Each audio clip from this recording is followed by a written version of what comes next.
Welcome to the Online Success Journey Podcast, your opportunity to discover and learn from entrepreneurs like yourself. This is not your typical podcast, but a place where you can get the real story and find out how real people encounter speed bumps and detours, but journey through to find success. Now here's your host for the Online Success Journey Podcast, Patience. The Online Success Journey continues, episode 279. Every guest shares the path that took them to success. So you'll want to subscribe right now and ensure you'll never miss a journey. I post at least one journey each week, and I would love for you to join me. Hello everyone, and welcome to Online Success Journey. Today we have Gustavo Munoz Castro, a former Microsoft senior engineer turned real estate agent turned inside sales guru. His passion is helping business owners be successful through online marketing, leading follow-up and conversation. Hello, Gus. Hey, how's it going, Patience? Hi, everybody. Hello, I'm fine. I know the clan here is anxious to hear your story, but tell us in advance one thing we will learn from you today that will help us on our journey to success by listening to your journey today. Yeah, if it's one thing, it's the power of online marketing and online lead conversion to scale and grow your business. I think that's really the if I can do anything today, I would love to tell everyone the power of that online marketing tool. Thank you. I'm looking forward to that. Let's get started with the basics. Can you tell my clan a little bit about your background, about what you did before you started your own online business? Yeah, absolutely. So I'm originally from Mexico, born and raised in Mexico. I grew up on the border with the U.S., which is why I speak like a Californian, because I have a California accent, because I grew up very near, right across the river, the border from that area of the U.S. I grew up bicultural, right? So I grew up in both cultures. I went to school in Mexico, and I got recruited to go work in the U.S. That was something was a goal of mine. I aspired to go to the U.S. And I got recruited out of school by Microsoft Corporation. So I was an engineer. That was my first job I ever had, and it was a great. It was for me, growing up in a different country, getting to go to the U.S. to one of the top companies in the U.S. This was back in the early 2000s. So Microsoft was imagine, Facebook plus Google plus, Amazon. It was everything, right? It was a huge company. So it was a great opportunity for me. And that's how I came to the US. And, I was there for like 10 years. Having a corporate job. I became a manager at Microsoft. I became a senior engineer. And I was doing okay. But I kind of realized it was a dream job. It just wasn't for me. It was just not what I was, going to be great at. It was not something I was truly, truly passionate about. It wasn't truly passionate about. And, when that happens, Patience, you start to notice things. You start to notice it gets a little bit harder to get up in the morning. It gets a little bit harder to put in those extra hours that you have to put in. It weighs on you. You start to have issues. You have to have a little bit of frustration, a little bit of depression. And you have to decide, am I going to do something about this or not?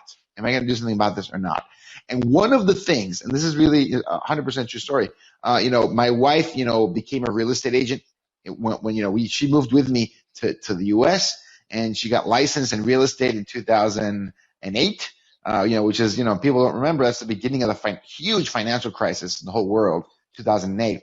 And she became a real estate agent, but she was successful. She would get deals to happen. She would make deals happen. She would, make sales, and it was very inspiring for me to see that, right? Another kind of career, another way to make things happen. And my brother-in-law, this is something I actually haven't talked about, very often. My brother-in-law had a business in Mexico.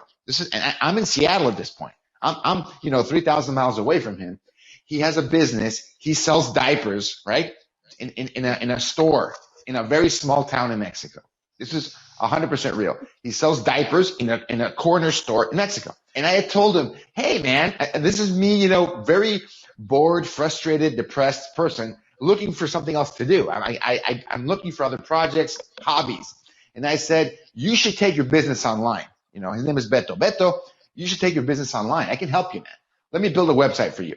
This is just me for free on my spare time. Let me build you a website. It was the ugliest website. I'm not a designer, right? So I knew how to make a website. I didn't know how to make it look nice, right? So I built him a website, and I said, you know what? There's this thing called Google AdWords. Let me hook you up with this thing. I've always wanted to learn it. Let me hook you up, and let me see what we can do. And patience, overnight, I transformed his business. Wow. Overnight, I helped transform his business. That was one store. He had a small team, maybe 10, 15 people. Now, this was 7 years ago. So now he has 100 people. He has 12 different stores, and he sells diapers online all over Mexico. And this is, and his online, store went from doing nothing, his online website, from generating zero to generating $10,000 a month in profit. $10,000 a month. Wow. That's a lot of money. In Mexico, that is an enormous amount of money in Mexico.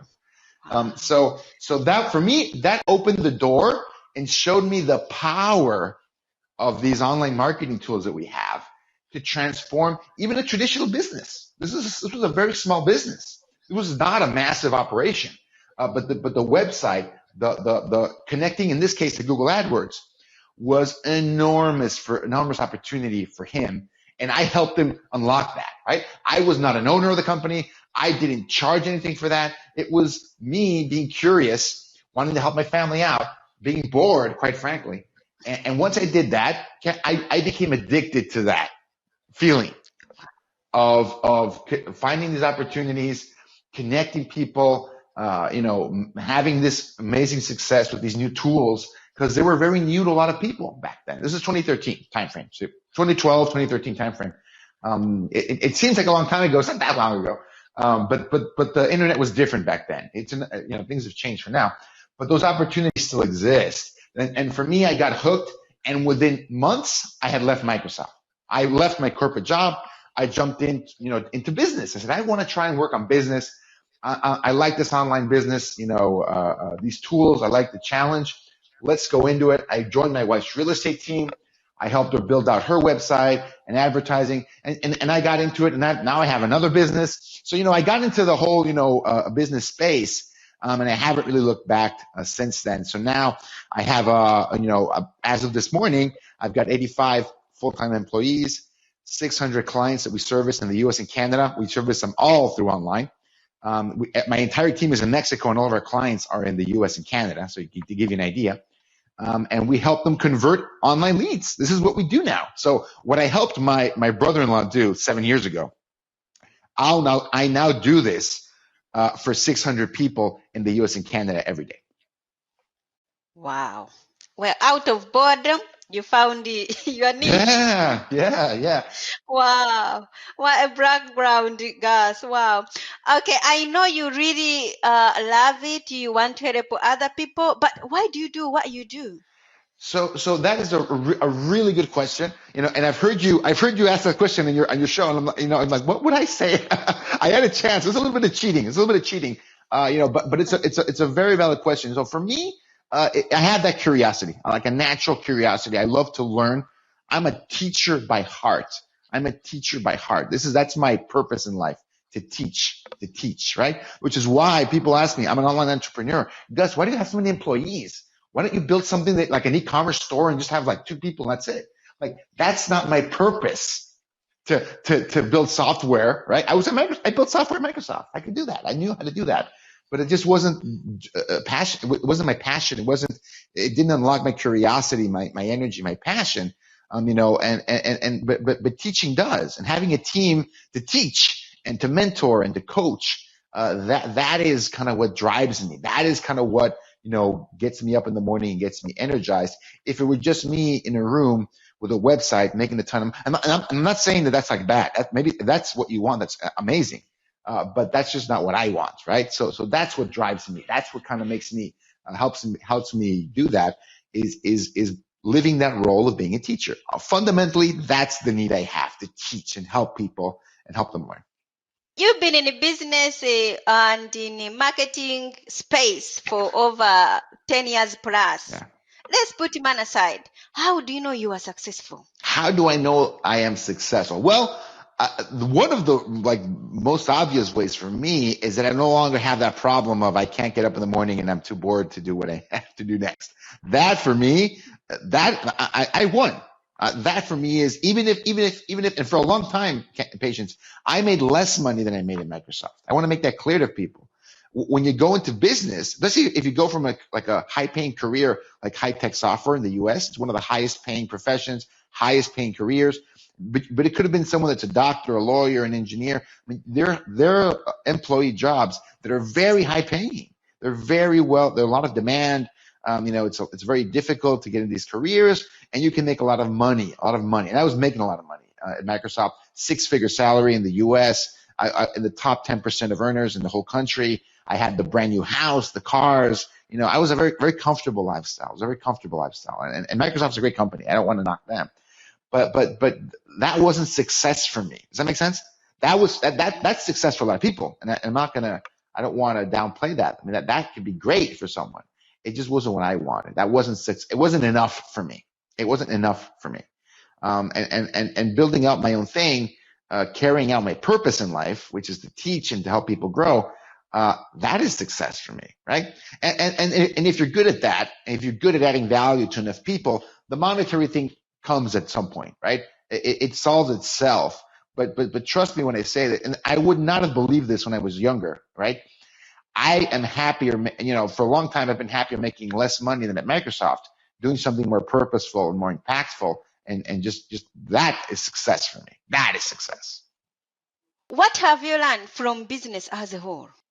Oh boy. So I think when I began as a business owner, I was almost 33 years old. So I was not a young, I know you've had people on the podcast that, hey, a millionaire at 20 years old or as a teenager. And I have mad respect. I wish I would have had some of those experiences. That just wasn't my experience. I didn't come from an entrepreneurial family. I had a lot of skills. I just didn't understand that they were entrepreneurial skills because my parents were in academia. Everyone was employees. So I didn't understand that a lot of the things that I was good at meant I could be a good salesperson, meant I could be a great entrepreneur, right? I didn't understand that. So it wasn't until, I got married, my wife came from an entrepreneurial family. That's the first time I was exposed to how entrepreneurs behave, how they operate, the freedom they have, the responsibilities they have. It's always kind of a trade-off, right? So all of those things kind of helped me kind of figure things out and kind of understand, kind of what it really meant, to live that entrepreneurial lifestyle and to kind of, make it as an entrepreneur. So all of those things, kind of came together to kind of help me, where I'm at. I don't know if that answers your question or not, Patience. I mean, does that help? I'm listening. Yeah, great. That is a big thing that you had to do. What are you still doing in the way you work that you just know you have to stop doing? Oh, okay. That's great question. So for me, and this is a struggle everyone has, right? And like I mentioned before, I came late to the entrepreneur game. So when I started at 33, there was a lot I had to learn. I mean, I was learning things at 33, 34, 35 that people learned in their teenagers when they were selling things in school, making little lemonade stands, running their first businesses, running and failing in your first businesses. I learned that in my mid-30s, to be very honest with you, right? So there's a lot of skills that I've built up and I've acquired through failure and success and failure and success. One of the ones that I'm still building and I have to always get better at is building my team. I have almost 100 employees, but my team is 5 people. That's my team. That team manages 100 people. I don't manage 100 people. I manage 5 people, right? So, Patience, when you have a team of only 5 people, when you're starting out and you have your first 5 employees, that it takes a certain set of skills and a certain set of compensation and a certain set of challenges to hire those first 5 people and make them work and make it work. When you have 50 employees, that definition changes. Now you're training managers of people. You're not training employees. You're training managers, right? Supervisors. People that leadership, right? It's not just get the job done. It's get the job done through others. I'm teaching them what to do. When you get to 100 people and above, you're now training managers of people, if that makes sense. So you're training people to develop other leaders. You need leaders that can develop in turn other leaders. Otherwise, you're never going to scale, and you're never going to be done working, in the business. So for me, that is always a challenge because I want to grow. It's not the same. I was good at training managers for the 50-person organization. I'm still learning how to train people and hire people for the 100, 200, 300-person organization. So that's where I'm at right now, right? Learning how to coach, manage, hire people at the level that I need and a level of my goals and my ambition. Tell my client about the magic moment, the day it suddenly all went right. Yeah, so I love that question. I think it's very pointed. For me, there definitely was, I think it's a collection of moments. I can't really say it was one thing in isolation, at least for me. A lot of things, for me, I have to say that moment happened when I left my corporate job. That was really the biggest thing for me. And a lot of things happened since then, a lot of aha moments, a lot of failure, a lot of success. But for me, the biggest hurdle I had to overcome was that initial career, very successful, very high paying career I had, like very comfortable. I think that's the right word. Very comfortable career I had. Did I want to make a change or did I want to stay? And kind of having that aha moment and realizing that I was too young to settle for that, right? I was 32, not super young, but in the grand scheme of things, very young, right? Overall, very young. I felt I still had at least 30, 40 years of, work life left, right?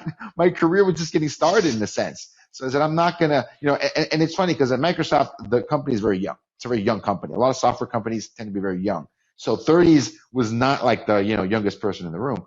But I felt that it was just, that realization of how little you have to lose if you bet on yourself, if you try something different. For me, that was the changer. That was the magic moment, the ha of, hey, for me, this is my case. Worst came to worst, I failed. I lost all my money. I, completely, went to zero, at everything. I could crawl back and work at Microsoft.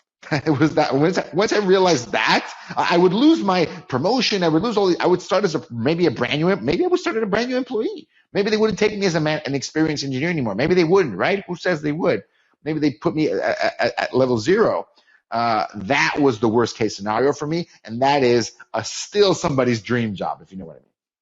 What is the most dangerous belief an online entrepreneur can have? I think in this case, and this is a great question. I think in this case, for me, it doesn't really matter if you're an online entrepreneur or a traditional entrepreneur, and that is the fear of failure. The fear of failure. It can be paralyzing, right? It can stop you from even getting started, which I think a lot of entrepreneurs or aspiring entrepreneurs deal with.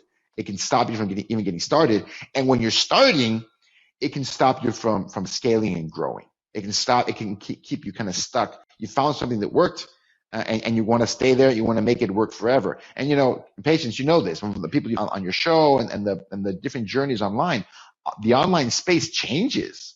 What made you successful 10 years ago, if you were great at Google AdWords, like I was 10 years ago, you're not going to be successful just doing that anymore. It changed. And I don't know a lot of professions that change that much that quickly, like the online entrepreneurship world. But nowadays, because of the pandemic, because of COVID, even the brick and mortar entrepreneurs have had to deal with a massive amount of change that has gone on in this last year. So I feel that fear of change, resistance to change, is the biggest hurdle, the biggest blocker that I see a lot of people have to deal with. What grounds you? My family, my kids. I have 2 young kids, 1-year-old and 3 years old. They couldn't care less that I'm a CEO. I have 100 people that admire me. I have an audience of thousands of people that listen to me. People want to coach with me, consult with me, and everything. My kids couldn't care less. They could not care less about that, right? It's like, Dad, I want you now. I want your attention now. I want you to play with me now, right? I want food now. Give me a bottle now. And it's like, hey, nobody talks to me this way. So I'm their dad. This is my job. This is what I do for them. I'm here to take care of them, right? And so that for me is always it's very funny when that happens. But it does help ground me that I'm their father first and foremost, and then I'm everything else, right? In your businesses, do you have a coach or a mentor yourself? I do have a coach and a mentor, and I love this question as well. because I want to be honest with your audience and with you, and that I have a lot of skills, and I've been a successful entrepreneur, but I have a lot of skills that sometimes don't help me become a great entrepreneur. That makes sense. I'm an engineer by training. I'm very analytical, right? I have an overly developed analytical side of me, right? Through education, through training, through just natural skill. As an entrepreneur, that can be useful in a lot of cases. It can also make you very slow in making decisions. It can make you very slow to adapt to change, for example, right? Something I deal with. One of my biggest issues, dealing with change and changing landscapes. I like stability sometimes. I want to tend towards just waiting. Let's see what happens. Let's wait. Let's measure. Let's kind of wait. And the coaches in my life, the most impactful coaches I've had, the coach I have right now, I have an online business coach right now, to give you an example. And without his help, this online business coach, I don't think I would have navigated the COVID pandemic as well as I did, as successfully as I have. I have a bigger business now than before COVID, right? I think a lot of people in online, so I know a lot of other online entrepreneurs. Some of them went out of business in this last year, and some of them tripled their business in the last year. Some people adapted to the change, some people didn't, right? And it was a huge opportunity unless you had some major problems in your business. Growth can put you out of business very quickly. Changing circumstances can put you out of business very quickly if you don't adapt fast enough. So for me, the coaches and my coach, especially my coach right now, the biggest thing for me has been listening to them and having them have another set of eyes, another perspective, to balance out my overly analytical side. Does that make sense, patient? They've helped me get a different perspective and kind of make sure I don't fall into that comfort zone of wanting to wait for things too much and taking too long to take action. That's a tendency I have. I understand it. That's just who I am. I always have to look for people to balance that out. What is one thing no one knows about you? No one knows about me, so I also prepared for this one too. And I loved an answer from one of your other guests about they played the violin. I actually played the trumpet. I'm not sure and I played it through high school and through college. And I'm actually a trained mariachi folkloric musician. This is back when I was younger. I mean, I haven't done it in a long time. But I have pictures of me. I don't know if you're familiar with Mexican folklore, Mexican culture, but there's a traditional, a music group, that plays all of these traditional music, Mexican songs, folklore. And I was a member of one of those. I would dress up and I would play the trumpet in a mariachi group. So I don't think I've ever shared that, publicly, in a podcast before, but that's a great question. I mean, everyone has hobbies and interests and things. I love music. I was never good enough to do, have it more than a hobby, and I haven't done it in a lot of years, but I really enjoyed that. That was a really, really, really great thing. I always want to take it back, to start again. I think when my kids are a little bit older, I'm going to try and teach them that. Hey, I love music, right? And I love playing it and I love listening to it. And I want that to be a huge part of how they grow up too. What is one thing that has contributed to your success? The thing that has contributed to my success, self-awareness. If anything, from 7 years ago to now that I started this entrepreneurial journey, that's actually almost 8 years now that I started this entrepreneurial, because it's 2021. We're recording this in 2021, early 2021. I'm much more self-aware than I was 7-8 years ago, and that's, for me, this is a core belief I have. The key to success, the key to happiness, the key to, being content is know yourself, right?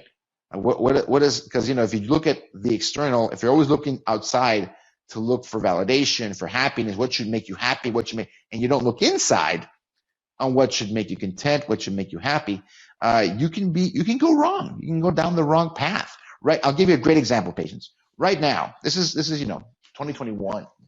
It is unbelievably popular, accepted, admired to be an entrepreneur right now. Especially an online entrepreneur. It's like, wow, it's amazing. It's very interesting. It's glamorized. It's everything.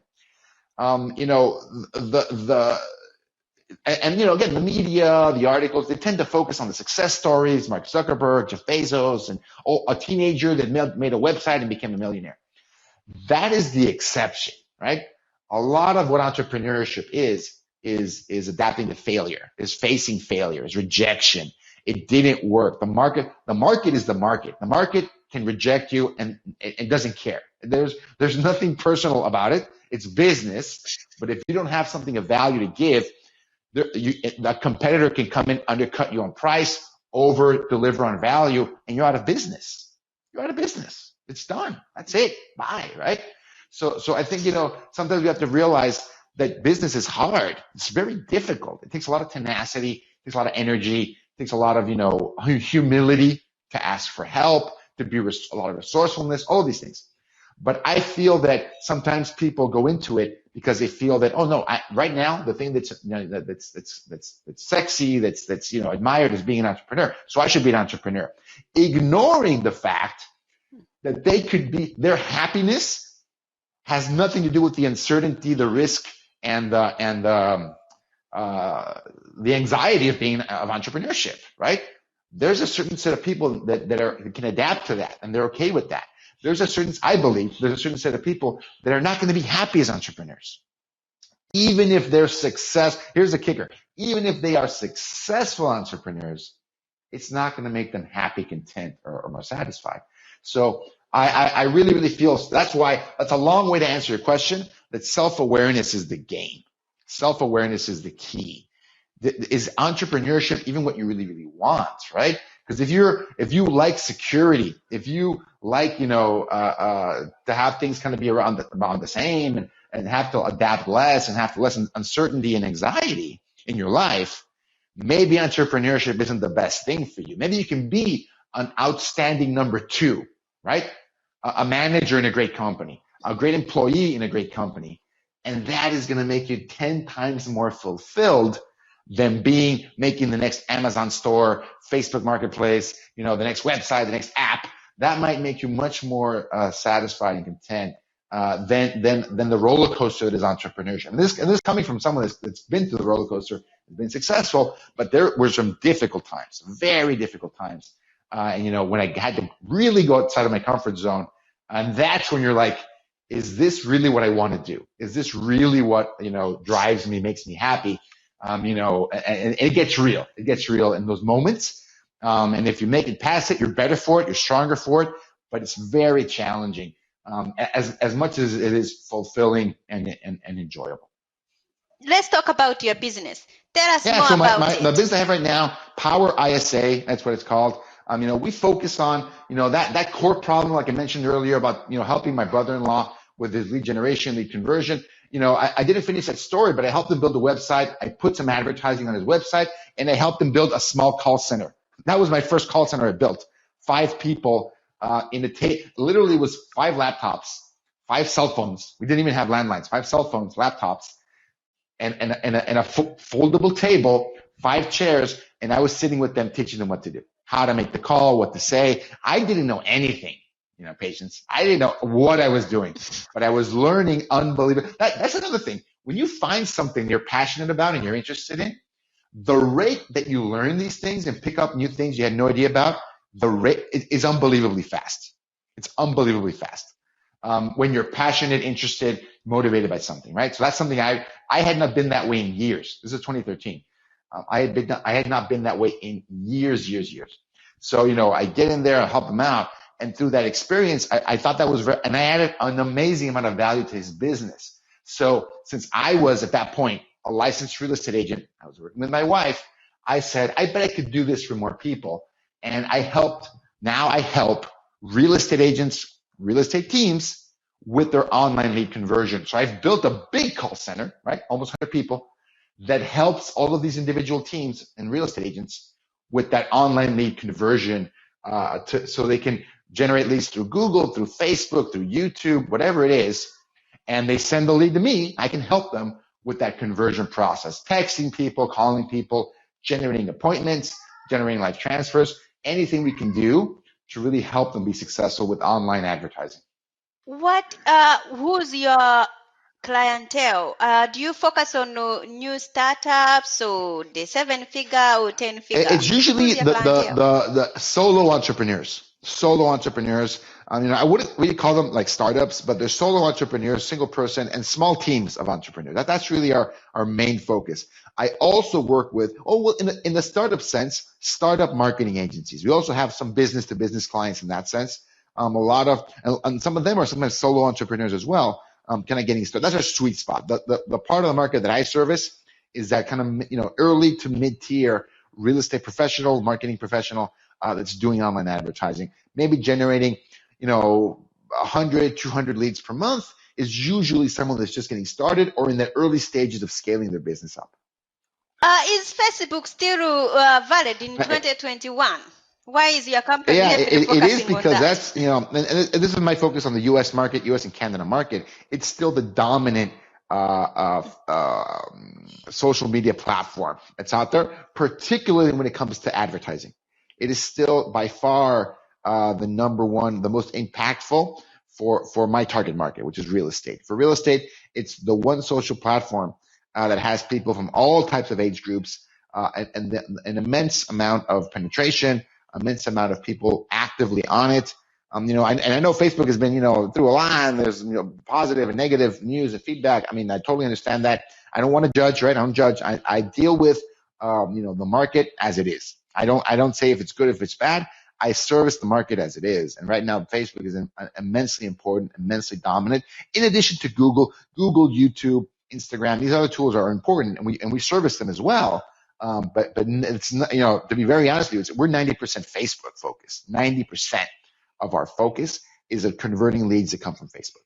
How can we connect? Yeah, the best way to connect with me is with my website, powerisa.com. It's all together, powerisa.com. That is the best way to kind of reach out. We have information there about our company, how to contact us, and also on Facebook. We'd love to continue the conversation on Facebook. If you search for Power ISA on Facebook, I'm going to pop up. And I also have a free Facebook group. I can share the link with you. If people want to talk about online marketing, lead conversion, that is a great Facebook group to join. Absolutely free. And I'm always talking about interesting topics. Also, I also love talking to guests that are experts in different topics as well. Thank you. So, Clan, there will be more from Gus in a moment. If you are listening on one of the many podcasting platforms rather than my website and you are encouraged by Gus' journey, go to onlinesuccessjourney.com for hundreds of additional interviews with successful entrepreneurs. The Online Success Journey is built for people searching for the path to success, and you can be part of this community for free. The Online Success Journey contains amazing members-only audio clips from hundreds of our guest journeys, and all designed to help you find the right path for your own online success journey. Now, Gus, what you have shared with us so far is great. Let's help my clan out a bit more. Share more with us. Sure. Go for it. If your business was down to its last $100, how would you invest it? That's a really good question. If I was down to my last $100, where would I invest it? I have to be perfectly honest, and I would invest it on Facebook ads. Testing out Facebook ads. I would, absolutely, no question, no doubt, because it's the one platform that you can put $10 a day into it, and you can test out an offer. Let's say, Mike. And this could happen tomorrow, patients. The market changes, the regulation changes. There's a recession. Something happens where my business just ends. This could happen. It's an extreme example, but it could happen theoretically, right? Boom. And I have to change my offer. I have to change my niche. I have to change my market, my offer, whatever it is. The way I could test it out, one of the most efficient ways to test out a new offer is make an ad. Make an ad. And target it to what you believe is your target audience, and let's see what they do. Are they going to click on that ad? Are they going to sign up to your wait list? Are they going to message you and ask you questions about it? Are they going to offer to buy it? Are they going to put a deposit down for a wait list? What are they going to do with that offer? It doesn't matter what it is, really, or what industry, what niche, it doesn't matter. But can you reach your target audience, and are they willing to give you money? And with that's $100 is more than enough. I'm being honest. It is more than enough to test out a new offer. More than enough. And that's what I would do. Because if I'm down to my last $100, what I did before wasn't working. That's all I know. I for sure know that what happened if it didn't work. Then I got to come up with a new offer. I might have to come up with a new audience, a new industry to offer it. What is the best business book you have ever boy, read? so I have to say, let's see, what's the best overall business book? So, overall business book, I'm gonna go take a step back and not just business, but I think entrepreneurship book in general. Rich Dad Poor Dad, and I know that's kind of a corny answer because that's a very popular book, but it's 100% true for me. My wife, we were 19, so we were 19 or 20 years old. My wife put this book in front of me. We were dating, and we weren't married at the time. We just knew each other. And she's like, you really need to read this. You really need to read this book because I came from that poor, people have read the book, from that poor dad mentality. That's what I was formed in. And she's like, you know what? You really should check this out. This might be interesting for you. And the only reason I read it is because a beautiful girl asked me to do it. And I was, I absolutely am going to read this, right? And because normally I would have ignored that kind of literature. It's, I would have thought, oh, it's self-help. This is no good. I read it. And to this day, Patience, is probably the most transformative book I have ever read. As far as the impact, the age I read it at, and the impact it had on my beliefs, right? And so I have to be perfectly honest, because some people hate that book, by the way. So it's just controversial in the U.S. Like, people like it, they hate it, they think it's corny, they think it's bad. I don't care. This is the truth. That book was unbelievably impactful for me to kind of discover. And it says there's a lot of things in that book, but the thing that stuck with me the most is that there was another way to look at life and entrepreneurship and business. It didn't have to be the way I was taught. It could be something different. If you are going to keep a note to yourself in your pocket every day, what would be written on it? I know it's no pun unintended. But for me, that is the thing I always have to remember the most. I always want to rush things. I want to get things done yesterday. It's always like, okay. And I want to be demanding and do this and that. But the thing I always have to remember, I have to have some patience, contemplate and make it happen, because things are not always going to happen as fast as I want. And that's okay sometimes. What is your next chapter? What is my next chapter? For me, I think the next chapter that I want to do, I mentioned before that I'm a teacher at heart. That one of the things I enjoy the most in my organization is when I get a chance to teach, my employees, my team, my direct team, my broader team, the whole organization.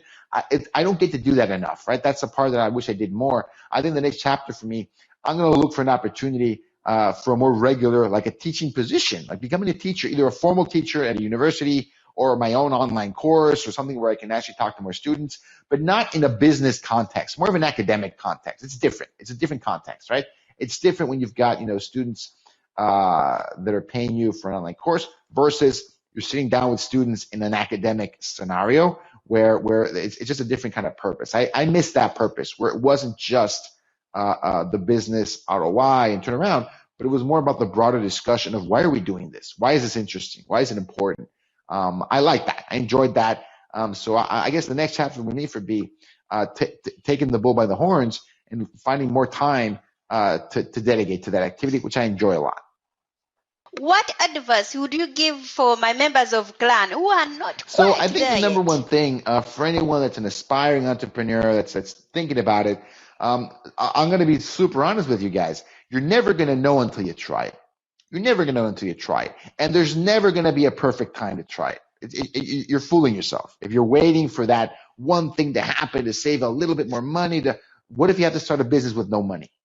How about that? I don't have enough money. Start a business that takes zero money to start. And I would start them with that. If that's the excuse they're saying, I don't have enough money, start a business where you don't need money. Period. End of story, right? The time we're living in right now, Patience, I mean, you get to talk to all these people. A lot of them on your podcast, they're guests. They literally just needed an internet connection and a computer to start their business. That's all they needed, and time, right? Internet connection and a computer. That's how they started their business. And it was just their drive and their genuine interest in finding a way to add value, right? That got them started. That's all you need, right? And I would say internet connection, computer, and time. Most people can figure those three out in the world. Most people. Some people can't. I have empathy for that. But absolutely most people, especially in the developed world, there's no excuse. Zero. that you can't get those three things. Yeah, that's Remind us how we can connect with you. powerisa.com, powerisa.com, or just look for Power ISA within Facebook. Gus, it's been great to have you here to share your Awesome, online Patience. Thank success you so journey much. with It was us. very enjoyable. I love your show. Keep doing what you're doing. Thank you. That's a wrap, clan. Remember, success is a journey. Patience and Gus. This is not the end of the journey. We hope you've enjoyed listening to Patience and her guest and want you to know there are hundreds of episodes available at onlinesuccessjourney.com. Patience would like to thank you for listening to the podcast, and she has a free gift for you on her website, including an audio compilation of her guests' best tips, uplifting stories, and even a bit of fun. Additionally, there are special clips of over 250 episodes that have never aired on the podcast, and they're only available to members of the Online Success Journey. Check the website and click on Join Now to get free and instant access.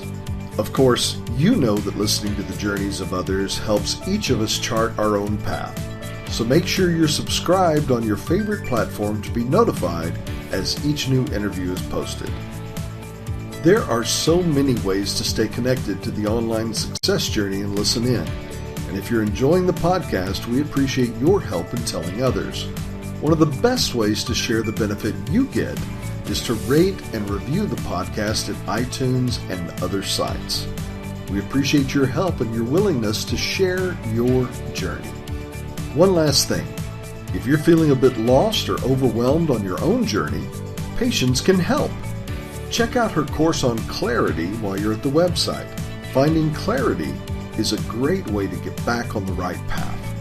On behalf of Patience, and until next time, thanks once more for listening. It is our hope that this podcast will guide you on your own online success journey.